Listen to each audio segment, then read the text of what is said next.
What's going on? My name is Cody. In this video, we're going to be going over the 5 things that you need to know that I wish I would have known before moving to Naples, Florida.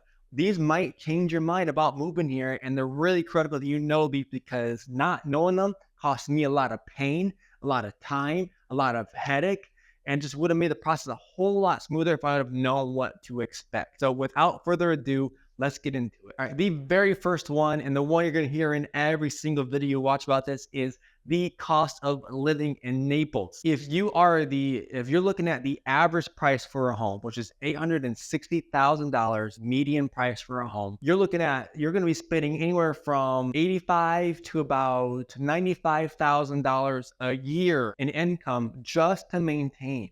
That's not even including a second car.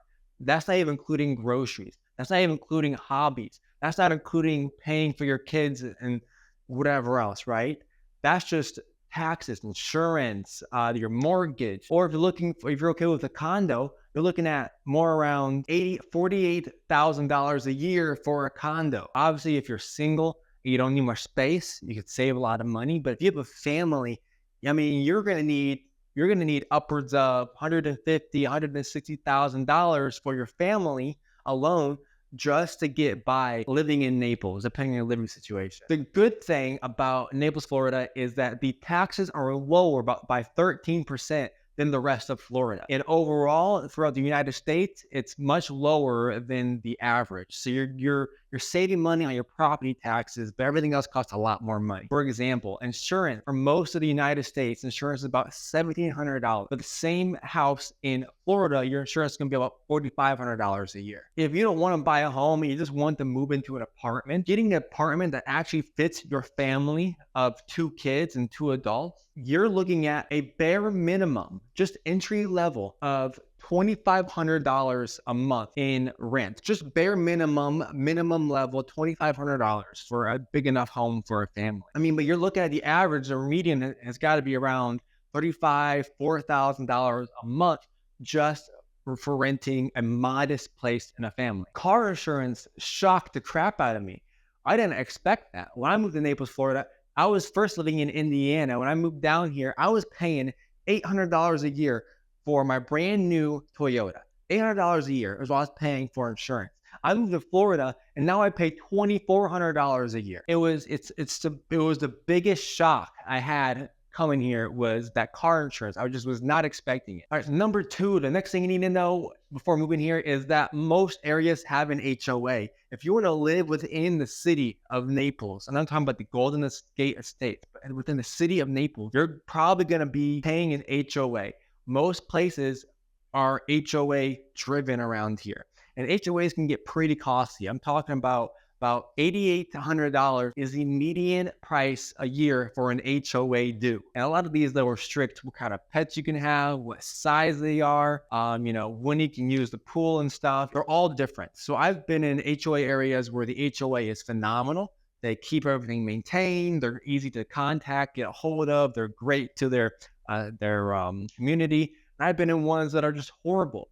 They don't do anything. They don't even enforce their own rules. They're hard to get a hold of, and it's just so really you want to make sure you're getting into the right HOA. I was the type of kid when it was cold outside in Indiana. I'm talking about like 15 degrees outside. I'd be in shorts and a t-shirt, right? I'd be too tough to wear a long sleeve shirt, right, or long pants, right? Too good for that. When I came to Naples, I knew it was going to be hot. I just figured, whatever, it's hot, who cares? But when I got down, it's my first summer, just going outside for a short walk and coming back and drenched, it's insane. It gets so hot and humid during the summer. It took me a year before I got acclimated to it. Now I can go outside and go for a walk and it's like 95 degrees and super freaking humid, and I come back and I'm feeling okay, right? I got the AC in the house. But before, it was rough. It took me a while to get used to that. I used to get sleepy. I used to get headaches. It was hard. The winters, though, the fall and winter and springtime is phenomenal. I'm talking about the weather's amazing. It rains quite a bit, but the weather is mostly amazing. It's in the 70s outside, max of like 80, low 80s. And sometimes it reaches like the 60s in the fall and winter. Man, that is my type of temperature. So maybe having a place just for the fall or winter. I see why people do it. Number 4, bugs can be an issue depending on where you are at. Most HOAs,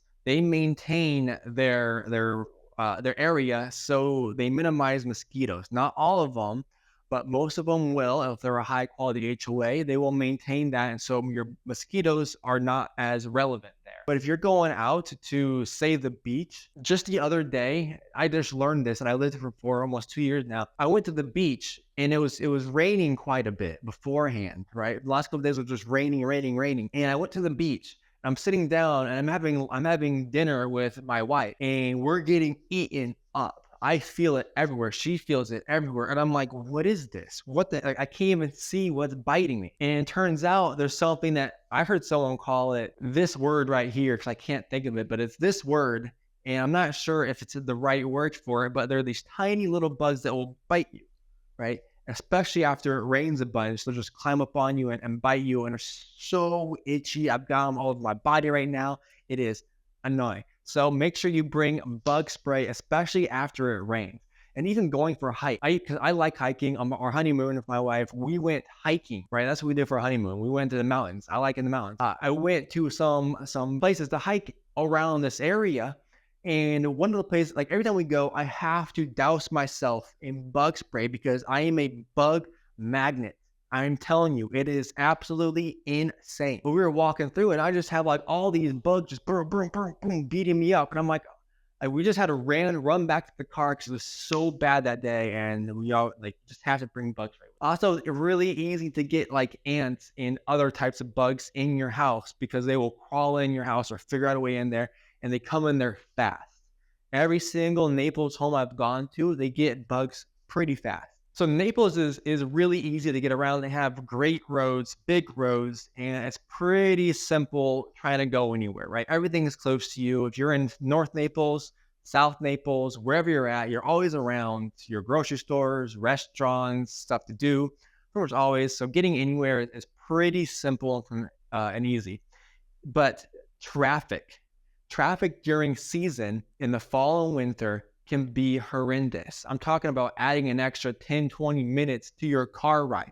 Let me give you a little example. I used to do door knock for solar. When I first got down here, I was door knocking for solar. And I would drive up to work, which I have to go up 75, which is a main road that goes from literally Naples, or let me say Miami to Naples, all the way up to, I believe that goes up to like Tennessee or something, right? It goes way up there. And going to Fort Myers, I would literally leave early and I'd be stuck in traffic. My GPS would say 45 minutes. It would turn to an hour during season.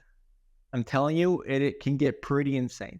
Just expect the traffic to be pretty crazy. The good thing is that when it's off season, a lot of the private communities will allow residents to come in and get discounts places, and you can go down to Miami or some places will give you a discount. You can go to Disneyland where they give you a discount for being a resident, and it's quite fun in the summer to do things with no one around. Now here's a bonus one. This one is very personal to me. This is just a bonus. Number 6, the hiking is beautiful, but it's not what I want from a hike. It's so hot and humid and there's no mountains. So hiking can be a bit boring for me personally.